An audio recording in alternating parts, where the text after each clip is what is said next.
Welcome to Graham Kerr's Kitchen. It's really two programs in one. This is a series that appeals to your creative side. Food that is sumptuous stuff. How could that be? This is a program about people who want to eat healthy and reduce calories. Actually, it's about food with an aromatic quality that fills the nose. Oh, sure, but it's also about keeping my arteries clean by reducing fat. But it doesn't mean a thing if the food isn't rich and colorful. Maximize the flavor. Okay, but I must have healthy food that I can cook in minutes. I must minimize the risk. So welcome to Graham Kerr's Kitchen, where we get our heads together just for you.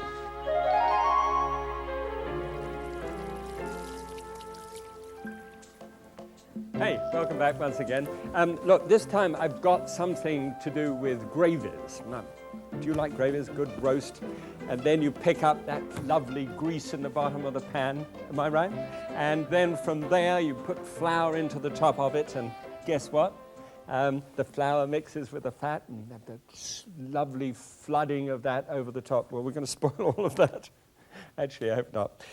If you've got something like a chicken, shall we say, that's a chicken with a smile, and there it is, and it's dripping. It drips fat as that goes, and it lies in the bottom of the pan, but it also drips meat juices, the actual juices from it as well.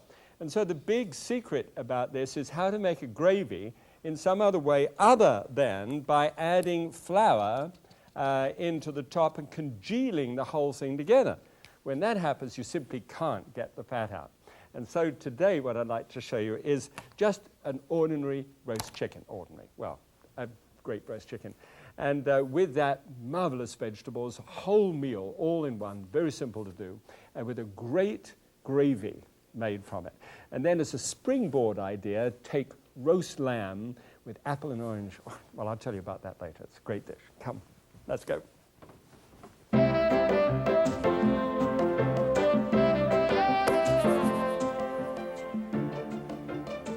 Okay, now, here is an interesting way of cooking this, because you see, about the time that you're about 9 minutes away, I'll try and remember to tell you, of actually serving the dish in just a few minutes' time, you would put on the Brussels sprouts. Now, these are Brussels sprouts cut in half, show you how to fix that, and carrots cut in diagonals. So you see the carrot went this way, and they're cut diagonally. Gives a nice texture to the carrot and rather an intriguing looking shape for a change. Right?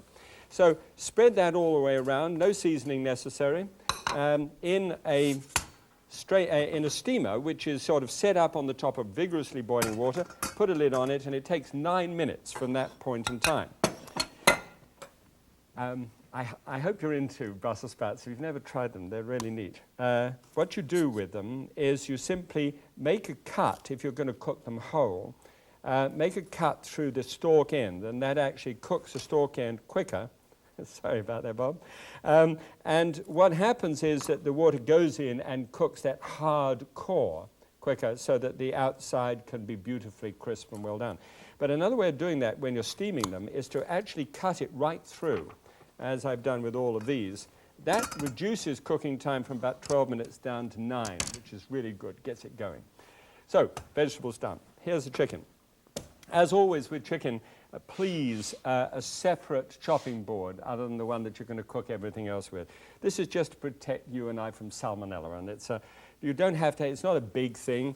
It's been got pretty well under control, but it is around, and we can take some safe precautions, and that's just some of them. Just look after yourself. All right, piece of string about this long. I don't know how long that is, kind of however long that is. About 1.5 yards long. And just wrap it round the legs. Now, we didn't find out until the very last moment that this chicken has been through rather more wars than the average chicken is. In other words, it has lost one of its wings. Now, what you do, I just want you to know that this is reality television. What you normally do is you place that cord then around that other wing, all right? And you, poor fella, and Do you know what I wanted to do? I mean, I wouldn't do this to anybody else but you, I promise you, and it's only because I think I've known you for some time, and if I've just actually started to know you, forgive the intrusion into our relationship this way. But I was going to ring up the chicken company and say, I got a chicken the other day with only one wing, so do you think you could send me one? On second thoughts, don't send it to me, just give me a wing. And I thought, that was hilarious. I stamped my left foot, which is always a sign of the fact that I think it's funny. And then I decided not to do that. Okay, we've got the trivet. This is a trivet, and it's a non-stick trivet, so then the chicken is placed on top of the non-stick. It's a very simple way of trussing a chicken. And then put that into the oven. It's set at 350 degrees Fahrenheit, which is 180 degrees centigrade, all right? And just put on like that. Now, when it's cooked, you see, boom, about 25 minutes per pound, 20 to 25 minutes per pound, then it drops down into the lower one. And in here, I've got the chicken, which is just about done. Now, this one is really tremendous good television again, because this is up and running. This is just the way it should be. And here I've got a potato on the rung. Do you see that? Now, what I would do always in this case is to put the chicken in the top and put potatoes in the rung above it. They cook in just about the same period of time. Right. So out it comes, and this is an exciting idea. Okay. Since I had the chicken, all right, on here, now you can take the chicken off.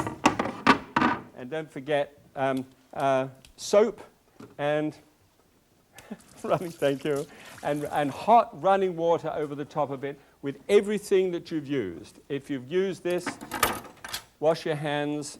All right, thank you. We're going to make a real thing out of it. Wash your hands carefully after using poultry, or meat, actually. It isn't just poultry that has salmonella, it's all kinds of meat. So it's just a safety precaution. All right, now, take the potato and now cut it through. Now that's had exactly the right amount of time, so you can see that looks great. Now put that on one side and show what I do with that in a moment. Then take the chicken off the trivet. And I prefer this trivet because it really washes up quickly and easily. The stainless steel one, I did a roast this weekend for Trina, and it was a mess, and she got me to clean it up. So now it's really into my head. Use ones that are easy to wash up. Okay, press that back. That is the juice which is in here. Take chicken stock, which I make out of, obviously, the carcass. You know, you roast a carcass like this. You've got it there for it. And let that shovel around in there. And take this remarkable piece of equipment. It's a brilliant design. I wish I'd done it myself, but I didn't. Dislodge the juices in the bottom of the pan, and then pour it through a strainer into the bottom there. Okay. Now, you'll watch it. As you just watch it there, just look at it. What's happening is that the fat is rising to the surface. You see that? Because fat always comes to the surface, and it's the fat we want to get off and make that distinction. So there is the small pan that I'd like to use. Now watch this. Because the spout, I don't know which camera to use. I've got cameras here, by the way, if you didn't know that. Okay, how's that? Is that all right? Okay, so now, you see, as that's poured through, the fat still stays horizontal to the ground. So that's going all the way through, all the way down, until you just stop when you get to the fat. Whoops! Like so. Get that onto the heat, and get that up to a high heat. Now, this isn't wasted. Well, not much is used. You just simply take a little of that fat from the chicken and brush it on top of the potato. Now, it isn't a lot, but it's enough to make that potato look like a genuine, magnificent roasted potato when it comes out. Because I slip that under a broiler, you see, on a rack like this, and that's what they look like when they come out underneath the broiler. All right? Beautifully brown and golden. Great. So this is the chicken, And it's a simple matter then with this particular trussing device to take off and carve just what you like. And somewhere around here, oh, I have my large carving knife. And just simply break the chicken back here and open it up. The chicken should always be perfectly cooked. And the best way to test that is with a little meat thermometer where you jab that into the thickest part of the thigh. It should be about 165 degrees Fahrenheit. I can't wait here forever for it to come there. I happen to know that's just right.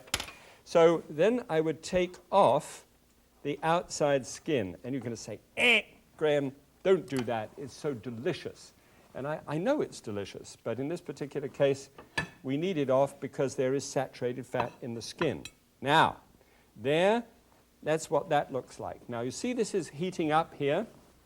This is the juice that we've actually got from the bottom of the pan. This is a Chardonnay grape juice, and it's without alcohol in it. It's my standard thing. And it's just mixed up with a little arrowroot, about a tablespoonful of arrowroot, 2 tablespoonsful of the other mixture. And then take it from the heat, always, and stir it right in. Now, because it's arrowroot, it instantly changes color and instantly thickens to the degree that I want it to go. So that's just bang on. This is the point where all the vegetables and everything is perfect. So you've got a little broiled potato there, and you can actually get into this and get those. Now, I come from a country, from Britain, where sometimes we are accused of overcooking vegetables. Not any more, by the way, than the French do. But nowadays, it is so magnificent to be able to get a medley out of a steamer of vegetables that look like that. Okay? This is thickened now, so you can take that gravy and then pour that into, well, pour it straight, of course, straight on top of the chicken, just like so. And a little bit of parsley on the top, and it looks great. See? Without the fat. All right? Now, how about the numbers? Sure, let's have a look.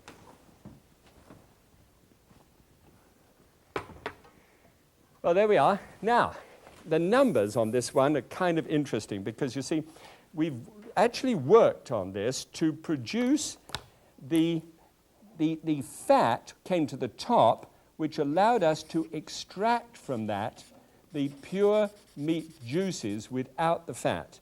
So we've got that, and we're able to thicken that with just a little of the arrowroot, which gives us a nice, clear, beautiful glaze. Now, the numbers that actually come from that process are like these. First of all, we got a 409, so we've actually cut that down by about 100. 9 in terms of fat, 3 in saturated fat, which means that 21% of that calories come from fat, which is pretty good. 103 in cholesterol, sodium is down to 160, and then finally fibers at the same, about 6. So all the way, as far as food is concerned, it's a wonderful thing, but look at how tender that chicken is cooked that way, and the sauce over the top of it. Oh, God. Oh, it's nice. Just that little touch of the Chardonnay there. Just try and get a bottle just to see what it's like. To be stirred into that gravy without all of that fat. It really is delicious. Try it. Now, you know what we're trying to do here is that's the technique. Now we've got to springboard, okay, into the next dish. So don't forget, always springboard. Now, the springboard, as far as I'm concerned, this time is really that leg of lamb with the apple and the orange juice, with a very unique idea with a hypodermic syringe. Yeah, it's true. Come along, I'll show you.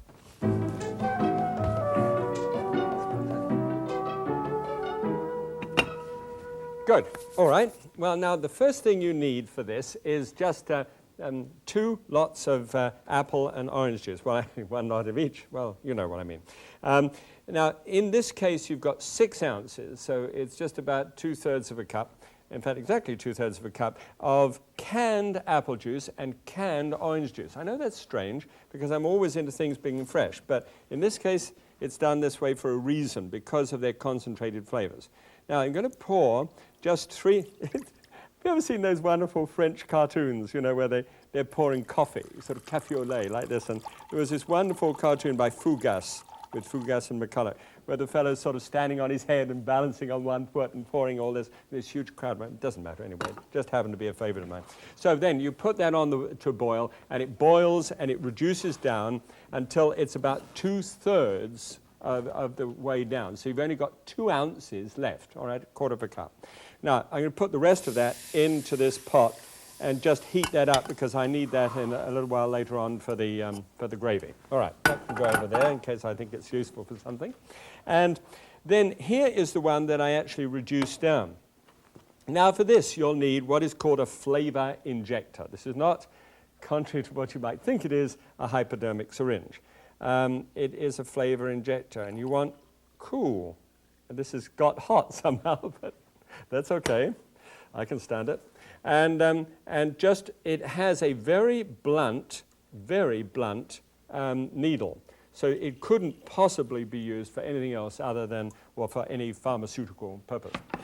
And so now you get your leg of lamb here, and this is about a 3.5 pound New Zealand leg of lamb, and just dive in and depress the plunger, press down on it. You'll see it comes out a little bit, but not all of it comes out. And it is actually infiltrating the muscle with that concentrated, that concentrated orange and apple juice, which is a fabulous flavor. You're going to get it in the gravy, in the pan gravy, but at the same time, this is just a different way of introducing into the meat itself an unusual flavor, all right? So keep on jabbing it all the way around. Do it as many times as you possibly can in as many different places as possible, and you'll find it's a flavorsome, very interesting way of doing it. You can buy those in, various stores that are around the country. Just ask for a flavor injector. Okay, so there it is, and now that's ready to go onto a trivet, and the trivet is just one of these little things. It's kind of like a, baseball. And it's actually a non-stick material, so you don't have to worry about the washing of it up, just rinse it. And then into the oven, which is set at 350 degrees Fahrenheit. Just slip it into the middle there. And that's actually cooked for about 30 minutes a pound. And at the same time, you remember how we did with the baked potatoes? Well, these are yams. Now, because it takes about 90 minutes, to reach that stage in which it's just about ready, about 180 degrees Fahrenheit inside, internal temperature. So you take about halfway through the cooking time, so you've gone about 40 minutes, and then you just pop those in, because they take about 40 minutes to actually cook. Okay, so then miraculously, down in the bottom, here's the one that's done. And I took the yams out this time and did something a little different with them. I took them out and then split them and scooped them out, and then just popped them over here and put them into kind of like a bain-marie, just into hot water like this, just sort of set that down, whip them up, ready, and they're all ready to go. So I've got some water on the go here, and just about the time that you bring the meat out of the oven, it's a good idea to get some one of these sort of strainer, this isn't a strainer, it's a steamer, and converted hubcap actually. And this is Swiss chard, and the Swiss chard has a long green leaf with this red vein to it, and it's just delicious, but only needs about 4 minutes of steaming time. So get it steaming hot, pop it in there, and you've just got 4 minutes to go. Just build the heat up underneath it a bit. Okay, now, get the leg of lamb out of the way. Whoops. Boy, come on, my fellow. It's just marvelous. Doesn't that look great? And then you can place this into my washing up routine at the end of the program. If we've been together, you know how that happens. Now, about halfway through in this process, I actually got a cup of water and poured it in. I just need just a little bit more there. This is the apple and orange juice, all right, just heat it up. And poured it in to save those meat juices from getting too caramelized. Because you see, you've got the apple and orange juice squeezing out of the leg down into the bottom of the pan. And so it really does crust up a bit. Okay, so this is the technique. Remember, just a little strainer on top of one of these fat things. And this is where you do need a few pieces of equipment. If you're going to actually have a sort of fat-free routine, you need to know how to do it, and you need to have little bits and pieces of equipment. They're not expensive. And just pop that in there. Cleans up at a trice. And there is the juice. Now, what we do is take a small saucepan here and pour that. Remember what happens here? This is poured until the fat shows up at the top. See how dark it is? The darkness of that sauce comes, of course, from the caramelizing of the orange and the apple juice in that pan. Okay, bring it back here, and we'll get that heated up. I never can remember which one of these things does what, but I guess it's that one. I'll heat them both up just in case. All right. Over here, then, whilst that is just heating, I have the leg of lamb. Now, a leg of lamb, if you look at it, has got a little plump side here, and you just shave that off. It's quite delicious, that side. Of course, wouldn't I just do that? So you shave it off the other side, actually. That's much too plump. And then roll it up here, like so, and then carve down into it. So you carve down into thin slices, well, not too thin slices, because I think lamb should have a nice, fairly thick slice. Then you turn the blade of the knife. And what happens is you can just pull out these perfectly shaped little pieces to spread out on the plate. And it's just a nice, delicate appearance. So pull that up. 2 slices will give you about 3.5 to 4 ounces with just a little bit of that fat on the outside, just for fun. This is heating up brilliantly at the present moment, so all I need to have to do now is for this gravy, remember the technique, and the technique is everything, just put in the 2 tablespoons full of the dealkalized wine, just gives it that little bit of touch of wine in with the citrus as well, or you could use apple juice, that would be fine. And just turn that around then until it's completely dissolved. This is up to the boil. Always take it off the heat, otherwise you make dumplings, and then stir that in. Just totally, perfectly made into that sauce. Now, we've got everything ready. Wonderful. I've got some of this.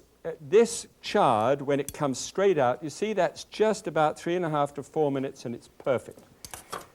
The nice spoonful of that whipped yams, a little bit of lemon juice, and lots of seeds. I'll tell you one thing you could call it, it's pine nuts. Pine nut makes it all exotic. Now, there it is. That's perfectly done now. Look at that. Bathed over the top. What a sauce. Oh, and the whole thing, marvelous. Come through. All right, let's look at a classic. Now, a classic here, this is, you see the colors there, aroma, color, and texture, and the classic dish with the kind of yogurt look to it, you know, is fine. But just look what you actually wind up having in terms of numbers. You've got 1,431 calories for this one here. And we've been able to get this down by this judicious use of cleaning the pan of 718, all right? So from 91 grams of fat comes down to 25, and this is saturated fat in the previous one, 41. That's down to 9, which means altogether that I can just get on the line for healthy people at about 30% of calories from fat. So 243 in terms of cholesterol. Sodium's up just a little bit. I can never understand why about that. And I've got a bit more fiber, which just compensates beautifully. All right, must have a little nosh at this, because this is one of my favorites. I really like New Zealand lamb, But then in addition to this, I love sweet potatoes. And the chard as well with it. I mean, it's hard to imagine a better dish than this one. God, the flavors are so wonderful. The orange and everything is good. Forgive me if I just spare a little more time. Thanks for being with me. God bless you. See you next time.